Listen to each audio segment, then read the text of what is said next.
why I quit doing custom paintings, and how I actually ended up making more money when I stopped. One of my favorite quotes is by Colin Wright, and he says, if you chase your passion, money will come, but if you chase money, you may never find your passion. And I find that especially true when I think about custom paintings, because for a few years I did so many custom paintings. That was like how I made an income back when I did art full time, and I hated them. I hated them. I'm ready to admit it now. I hated doing custom paintings, and I could potentially make a lot of money right now if I started taking on custom orders. Here's the problem. Listen up. Here's why I would hate that. Because that's literally the same as just having a job.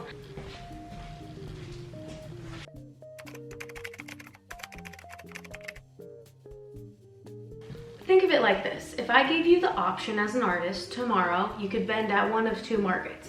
One market, there's gonna be a ton of people, you're gonna make a ton of money, but the fee for your booth is gonna be 80% of your sales. And you're gonna be super busy all day, like full day of work. Or you could go vend at this other little market that's gonna have a trickle of people, but the fee, there's no fee to sell there. And it's gonna be a laid back day. Let's say you're gonna make 10,000 at this market and you're gonna make 2,000 at this market. Which market are you gonna choose? Because for me, eventually I realized I don't wanna be at this one anymore. I don't wanna feel so stressed out working my butt off to make 10,000 when 8,000 of that has to go towards my bills anyways, when I could relax over here at this market, and that whole 2,000 that I make, it's left over, it's extra income, it's disposable income, because I also have time to work a job to pay my bills. So call me a corporate slave, but I like dressing up, coming into my cute little office, sitting at my nice cute little desk, drinking my iced coffee, click-clacking away on my keyboard. I feel like Sandra Bullock from The Proposal, okay? But I'm at the bottom of the totem pole. And you know what else I love about working a 9 to 5? What? Are you wiping your nose on a leaf? You said I could. Yeah, I did. My Saturdays look like this, playing tennis in the sun instead of setting up all day at a Saturday market. That leaf is pokey. Even though we're really bad.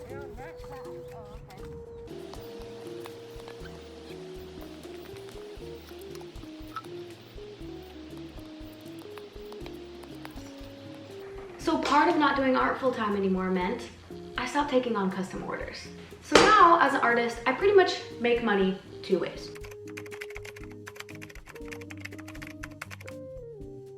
I'm not doing anything extra besides just monetizing the act of creating that I love itself.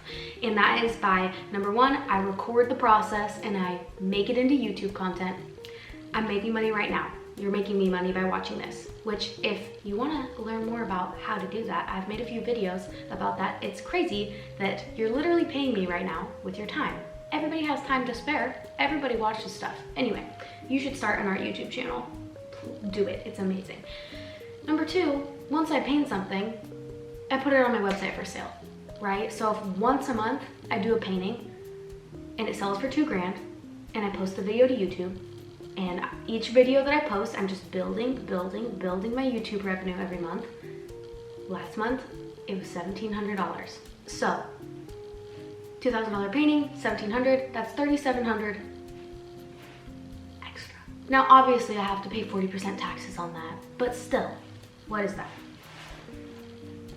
Without worrying about the supplies, yeah, I get to keep $2,200 of that. If I needed that money to pay my bills, I would be a lot more stressed about paying taxes on it than I am knowing that that is our extra money to save for a house, to have a big birthday party with my son's class. And as someone who was a single income parent for like 8 years and never, ever had extra, that is a really amazing feeling. I'm so blessed. I feel so fortunate. Now, back to more reasons why I stopped doing custom paintings.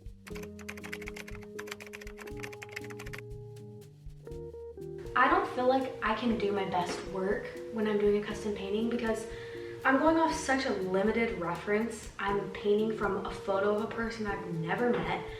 I don't feel emotionally connected to the painting. I don't know what your grandma looks like from every angle, and also there's a lot of pressure, especially when it's like gonna be a wedding gift, or this is a birthday gift and this child just passed away. This is a huge deal. That is a lot of pressure on me to create something to a standard. I don't even know what your standard is, and I'm trying to meet it, and I'm just like hoping that I do a good job and that I paint them accurately. But portraits are hard, man. I've painted celebrities where I know what they look like, but same girl. I am looking at my painting, something's off, but I can't put a finger on it. Now imagine looking at a picture of someone's grandmother I've never met, and I'm looking at it and something's off and I can't put a finger on it. Plus, I don't actually have a reference for what they should look like except for one photograph. I just found this, my son made this snowman out of clay, and it's been down here on the bottom shelf of my entertainment stand. Here's the thing, like I mentioned, I could make money right now if I were to take on custom paintings. If you pursue your passion, money will come. If you chase the money, you'll never find your passion. Well, if I do all these custom paintings for money now, I'm never going to unlock my art that I'm capable of making that someday could make me way more money than I could make now doing custom paintings. Does that make sense? I don't want to have to paint to make a living. I want to be wealthy doing what I already love. And I've already decided that. I stopped doing art full time, and I told myself I will never create to make a living again. Now, if I happen to start making a living from what I create, great, that would be amazing. I am focused right now a lot on passive income, like my YouTube channel. I enjoy making these videos. I'm not obligated to, and afterwards I make money from them. It's in that specific order. I choose to create and the income comes later. I'm never again going to go out searching for the income, get paid, and then have the obligation of creating afterwards. I hated that.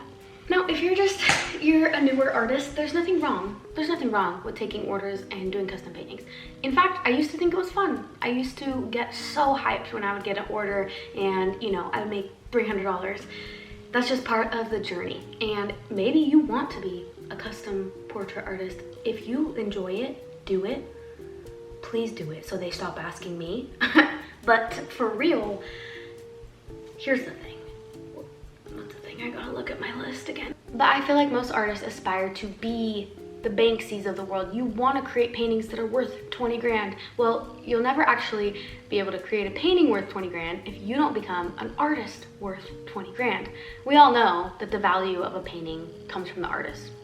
It's why Kanye West's daughter draws something and it goes so viral, because it's Northwest. And I love her, by the way. Love her personality. The crazy thing is, when I stopped doing art full time and trying to make an income from it and doing custom paintings, and I started working again, it was really strange how I actually started making more money. I actually started finding my style as an artist. My art started becoming worth more. I started my YouTube channel, and by doing it as a passion project, it became more valuable. And I think the more that we try to chase the money or the success, the further away we get from the part of ourselves that will lead us there, you know, that's worth something. Because you're trying to be like everyone else, and you don't get successful by being like everyone else. You become successful by being completely uniquely yourself and there being no one else like you. That's how you become valuable. That's simple supply and demand. So there are thousands of custom portrait artists in the world. I'm never going to become valuable as an artist if I try to be like all those custom portrait artists in the world. I need to become completely unmimicable. I need to be so uniquely Kayla Carlisle art that everybody can look at a painting and be like, yep, that's a Kayla Carlisle piece. And I know because this, and this. You know what else I feel this way about? YouTube. Actually, I wrote up a little idea here for a whole other video, but I might as well just talk about it. I feel like once you stop trying to be a YouTuber, you'll be successful on YouTube, because people are tired. People are tired of a few things. They're tired of scripts. They're tired of production. They're tired of watching videos that look like they've been professionally produced, because we don't come on YouTube to watch Netflix style documentaries. We come on YouTube because we seek authenticity, people just like us. We don't want to have perfect lighting and have someone reading a script to us. That's why I think Kelly Stamps is so wildly popular, and I love her. It's because she can just turn on her camera, stand in front of it with a spatula, talk for 30 minutes, and I'm engaged the whole time because the subject of her video, it's not the production, it's not the lighting, it's not the microphone, it's not the camera quality, it's not the captions and the Mr. Beast style constant action and the camera angle changing every 30 seconds. She's captivating because she's the subject of the video. She's captivating. And so for me, I started out thinking I needed to edit all this stuff together and keep people's attention span, but really I think the key is pursuing your passion. So the more I post videos about being an artist or post videos of me painting, I just feel like people are so much more drawn to that than a super highly produced scripted video that, you know, you could find 100 other videos on YouTube just like it. I don't know if that made much sense. I'm just scrolling through. I have notes upon notes upon notes. When there's nothing to do at work and when my boss literally says, twiddle your thumbs, I'm a productive woman. I don't twiddle my thumbs. I write YouTube scripts. Anyways, I make more money now by not trying to make money because the value of my art and of me as an artist increased by pursuing the art that I was passionate about. So I would encourage you, unless you want to be a portrait artist, think 10 years from now. What kind of artist do you want to be? What do you want your artwork to be worth? What do you want to be known for? And then are you going to get there by painting what you paint right now? Because it might be worth taking a little pay cut now in order to make yourself more valuable in the long run. At least that's how I see it. My dog has been snoozing back there the entire time. Look at her. This is how relaxed you could be if you stopped doing custom paintings every day. Right, honey? Look, honey only paints the things that she's passionate about. And she sleeps on a leather couch now. Faux leather, fake leather. This was like $3.99 on Wayfair. Okay, bye guys. Have a good day. I remember having this epiphany a while back that as an artist, we are taking a blank canvas, right, and paints, and we create something out of nothing, out of our hands. And that something now becomes worth money. So essentially, we are creating money with our hands and just our brain power. And I've always thought that's amazing. But similarly, I kind of feel that way now about YouTube. I have this camera or my phone or whatever I'm filming on, and I still do not understand how cameras work. I can't. I'm capturing a moment in time into the SIM card of the camera, the memory card, and I post it to YouTube and I make money on it. I'm creating money out of nothing. And I think that's pretty darn cool.